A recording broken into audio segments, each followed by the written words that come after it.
Frank Black and his orchestra.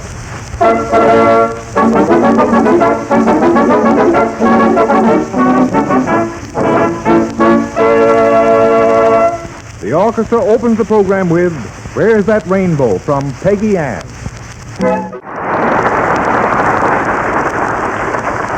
And now for that man of mirth, humor, jokes, Rochester, Buffalo, Cleveland, and all points west, Mr. Jack Benny on track 5.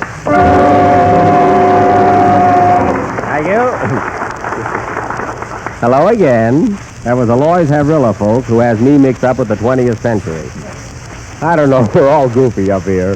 You know, he's supposed to introduce me as Jack Benny, that big-hearted gentleman, but I guess he forgot his line, you know. I know what I'm doing. Well, anyway, we got a scoop for you tonight, real hot news. Let us be the first program to announce that today is Easter Sunday. Yes, sir. Jack, how do you find out these things? Oh, by just keeping my eyes open, Aloys. You know, always on my toes. And I want to tell you it was a pleasure today to see the ladies walking down Fifth Avenue in their new Easter clothes. Of course, they ruin the few bucks we try to save since Christmas, you know. I'll say. But after all, it's Easter, and the women do need new outfits. You know, first a green dress, then a green hat to match. Oh, sure. Sure, then they have to get a green shoes to match the hat, you know. Of course. Yeah. Then a green bag to go with the shoes. Then they ask you for something green to put in the bag. You know, those legal blotters that the government keeps printing, you know. And then you married men have to start saving again. I'll tell you, fellas, the only way to hang on to your dough is to marry a Scotch nudist. I say,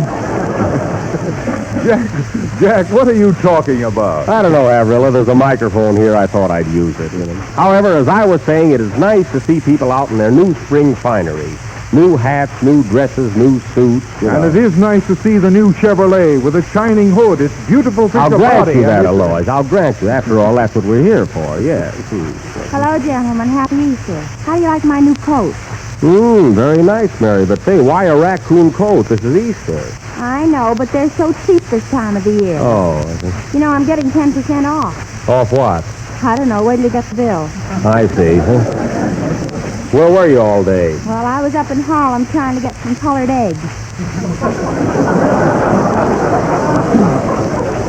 In Harlem? Why, Mary, you have to buy plain eggs and color them yourself. Of course, there are all kinds of eggs. You know, there's a chicken egg, there's a duck egg, then there's Jack Benny. Hello, Frank. Happy Easter, Jack. Happy Easter to you, Frank. Yippee. That was Yippee by Frank Black, which is equivalent to our Heidi-Ho, you know. Amen. Hey, Frank, you're raring tonight, really. What makes you so hot? I've got on red flannel underwear. Oh, so that's where the heat's coming from. I thought it was the radiator, you know. I think it's a shame for Frank to come up here in his flannel underwear. But Mary's wearing a full dress suit over it, you know. Oh, I thought that was his underwear. Mary, quiet. He can hear you, you know. It certainly is a pleasure to be on the same program with you two. Thanks, Frank. I always wanted to go slumming. Yeah, remember, folks, he's just a musician, that's all, you know. Well, let me ask you something. What do you do that's so good? Well, I thought so. You leave Jack alone. He has more talent in his little finger than you'll ever have. I don't believe it. Neither do I, but that's what he told me. Atta girl, Mary. Shut up. Hello, everybody. Do you need me? People just arrived. What's your name again? Singing Frank the Chevrolet Man. Oh, yeah, I thought I recognized you. Yeah, I'm the fellow who paid the check last night. Oh, sure. Hello, sucker. Say, Parker, I saw you on Fifth Avenue today. Who was that beautiful girl you were walking down the street with? That was no girl. That was my cane. I thought she was rather thin, yes. No. Well, what were you talking about when I came? Oh, nothing much. We were just talking about Easter clothes and so forth. Oh, that reminds me, Jack. I wrote a poem about Easter. Mary, will you stop writing those poems? That's the only trouble with this program. Well, just listen to this one. All right, again. Easter comes but once a year, even as you and I. A rag of Play, bone and a Frank, hank of play. hair. A lantern here.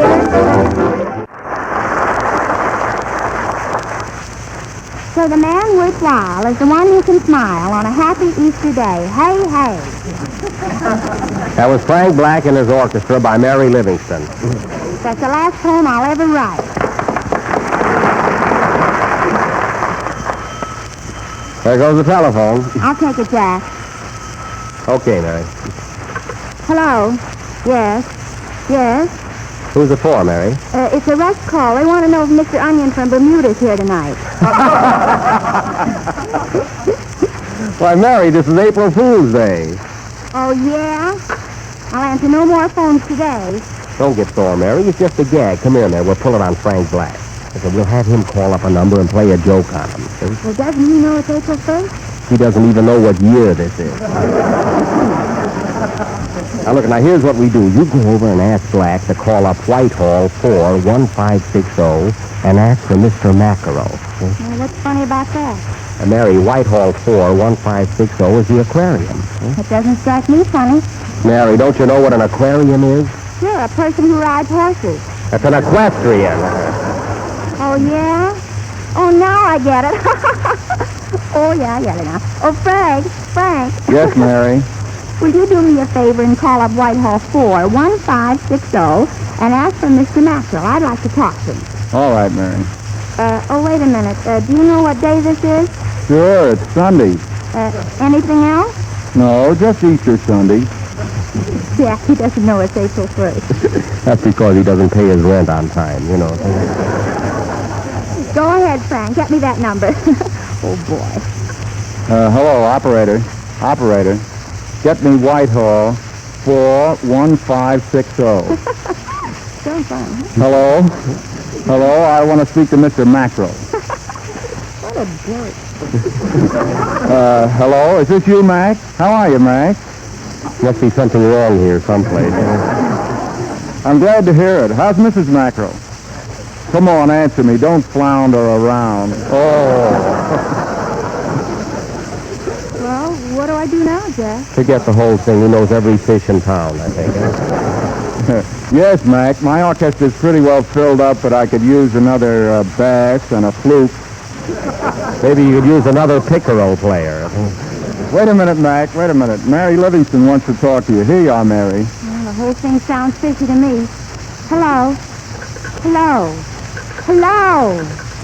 Say, there's nobody on this wire. April Fool. It's all your fault, Jack. Oh, well, it's all in fun, Mary. You know, don't get sore. It's a double cross, you know. And now, ladies and gentlemen, we didn't mean it that way, but that's the way it turned out. And now, ladies and gentlemen, for our feature attraction of this program. Tonight, we are going to offer that great and oft-repeated eternal triangle where two men are in love with one woman. You know those plays where a woman likes a fella, but her husband is an awful pest and hangs around the house too much. This play of ours is really a blackout. And to you people who are not familiar with the language of the theater, a blackout is a scene in which the lights go out on the finishing punchline. So when you see the lights go out in this studio, the scene will be finished. Or you can put the lights out in your own home. Or if you happen to be sitting in the bathtub, just turn off the water. This blackout will be played immediately after Frank Parker's song, which is entitled The House is Haunted. Answer that, Mary. Okay. April Fool, you big palooka. Well, he didn't fool me that time. And you are not fooled when you buy the 1934 Chevrolet. Oh, Mary, who was that on the phone? Your father. Sing, Parker, sing.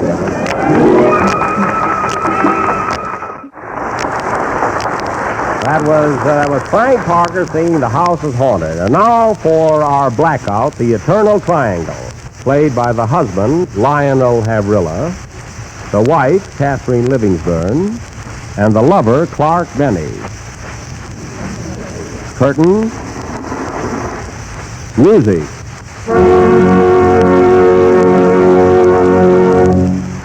Gee, darling, you always have to go to Boston on business. What kind of a guy are you anyway? I don't have to go. Who said anything about Boston? Oh, yeah? Well, you're going to Boston. It's 10:20 now, and if you hurry, you'll catch the 12 o'clock train. But what am I going to do in Boston? I have no reason to go there. For my sake, will you please go to Boston? I'll pack your bag. Here are 3 shirts, 2 pairs of socks, your toothbrush. And look, I bought you a straight razor so you won't cut yourself. All ready, darling. Now listen, dear. I'm going to bed. You're going to Boston. But I have no business in Boston. Besides, I don't know a soul there. Well, you'll meet somebody. Goodbye, Lionel. All right, then. Goodbye. If I must go to Boston, I must. Hurry or you'll miss that 12 o'clock train. Goodbye. Goodbye, dear. I'm going to miss my man. Choo, choo, choo, choo. I'm going to miss my man. Oh, Fifi. Si, madame. Peel me an egg. Okay. Boy, it's lonely without my Lionel. I'm going to miss my man. I'm going to miss my man. Come in. Hello, darling. Has he gone? Yes, the big brute. He went to Boston, I hope. And he left me all alone. What did you bring me, sweetheart? Some flowers here. Flowers? That's all you ever bring me. But they're beautiful, dearest. Roses. Don't they smell wonderful? Oh, I'd sooner have a diamond ring and it don't have to smell so good. Why speak of diamonds when the situation calls for love? Oh, Fifi. Si, madame, what is it, please? Are you a French maid? Oh, yeah, sure. I come from Paris. You see, she's been working for Jack Pearl. Oh, I see. Oh, Fifi, 2 for 2. And it don't have to be tea. Yes, Fifi. I'll take a ham sandwich and it don't have to be cheese. I'm sorry, ma'am, but we have no tea or ham. Well, what have you got in the kitchen? Just the ice, man. Well, bring in some cracked ice. Yes, sir. Sure enough. She must have worked for Amos and Andy, too, I think. Tell me, darling, do you love me? You know I do. And how about a little kiss? Okay, and it don't have to be little. Who's that? I don't know, but if it isn't my husband, it'll spoil the play. Gee, but you're beautiful. You know you're getting prettier every day. Oh, that's just because you love me, sweetheart. Are you sure that's your husband? Of course it is. He always misses the train to Boston. But supposing it isn't your husband? And then you better take the train. That was cute, you little pudgy-wudgy you. Oh, my ducky-wucky. He's getting a bit annoying, dear. Well, maybe you better hide, sweet. In the same closet? Yes. I'm tired of that same old closet. I always come out smelling a mothball. All right, keep your shirt on. I've got it on. Open the door. Oh, he makes me sick. How about a rubber bridge? Oh, not now. That's it. I'll hide behind the radio. Come in, darling. Well, dear, I missed my train. Oh, I'm so glad, sweetheart. I was terribly lonesome. You were, eh? Well, I heard someone talking in this room. Here's the cracked ice, man. Thanks, you're fired. Ho, ho! I knew I heard someone talking in this room. Well, it was the radio. I was listening to the Chevrolet program. I like that program, too. Put it on again. Oh, never mind, dear. Now that you're here, I'd rather talk to you. I want to hear that Chevrolet program. Tune it in. Oh, all right. There it is. Hello again. This is Jack Benny talking. Remember the fellow with the witty jokes and funny plays? He talked so nice and clear, you'd think he was right here in this room. Yes, I would think that. And the sketch we have tonight, ladies and gentlemen, is called East Lynn, which comes to you through the courtesy of Chevrolet. Yes, Chevrolet. The most dependable car in the low-price field. Isn't he swell? I must write to Jack Benny and tell him how much we like him. That's a good idea. And when you write, send him his hat and gloves. He left them here on the table. Blackout, folks. Play, Frank, play. That was You've Got Everything, played by Frank Black. And now, ladies and gentlemen, as this is the last program in our Chevrolet series, I want to say it has been a real pleasure being associated with Chevrolet and the members of this company. And Frank. Yes, Jack. I want to tell you how much I've enjoyed working with you and the boys. Well, thanks, Jack. I feel the same way. And this being the last of our broadcasts together, I was just wondering if could you let me have those $10 I loaned you when the series first started? What 10, Frank? I forget what kind of a 10 it was, but nevertheless you borrowed it from me. When, Frank? When? When we first started. Of course, I hate to ask you for it, but after all, it isn't a war debt. Well, I don't remember the incident, Frank, but if you say I owe it to you, why, here it is. I mean, what's $10 in my life? Thanks. I hope this won't interfere with your health. Well, no, it won't. Well, so long, Frank. Good luck to you, Jay. Thanks. There's one $10 bill going out of circulation. Say, Black, Yes, Aloys. I want to tell you that it's been a real pleasure working with you all these months. The pleasure was all mine, Aloys, and I wish you the best of luck. Well, thanks, Frank. But this being the last of this Chevrolet series and not knowing where you live, I thought we'd straighten things out a little bit. What's on your mind, Aloys? Remember that day you borrowed 10 from me to buy us some music or something? I don't remember borrowing a $10 bill from you. Probably was 2.5. But if you say I owe it to you, Aloys, here you are. Well, thanks, Frank. I knew you'd remember it. If you hadn't brought it up yourself, I'd never mentioned it. I still don't remember it. Funny how he remembers mine. Aloys. Yes, Parker. This being our last broadcast together, I just thought that maybe... Here, Parker, and thanks for the loan. Right. Well, there really was no hurry. No, you should have seen him snatch it, folks. Oh, Parker, Yes, Mary? you know, this is the end of the series. Looks like the end of that 10-2, Parker. See how the weeks have flown by. Remember, Parker, when we went out to dinner one evening and you were a little bit short and you asked me if, Sure, Mary, here you are. Oh, well, after all, there was no hurry, you know. We're both young. Well, that's all right. I'm glad it's off my mind. Oh, Mary. Yes, Jasper. I just knew I couldn't keep this $10 bill long. But Mary. Here it is, and keep still. Well, I guess we're all straightened out. Our last program. Is everybody satisfied? I don't think I'm out $10. Well, folks, I guess we're all square now. Wait a minute. You may be square in this studio, but how about me? What's the matter with me? Wait a minute. What's this? What do you mean, what's it? Who are you? Eddie Candace.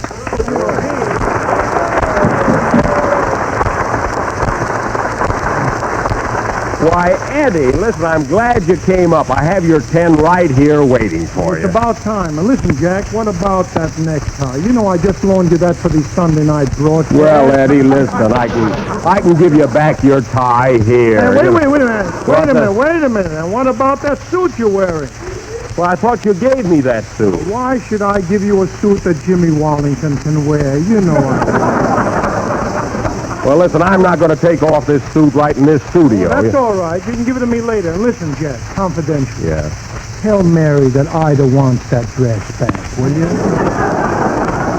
All right.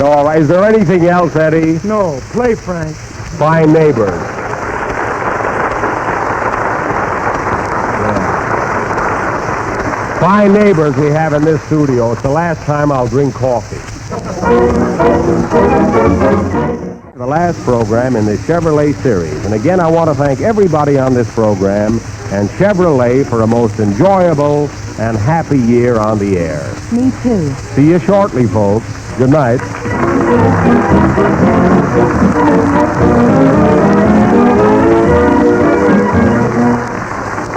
This program has come to you through the courtesy of the Chevrolet dealers in your community who represent the Chevrolet 6. Next week at the same time, there will be presented a new Chevrolet program featuring Victor Young and his orchestra.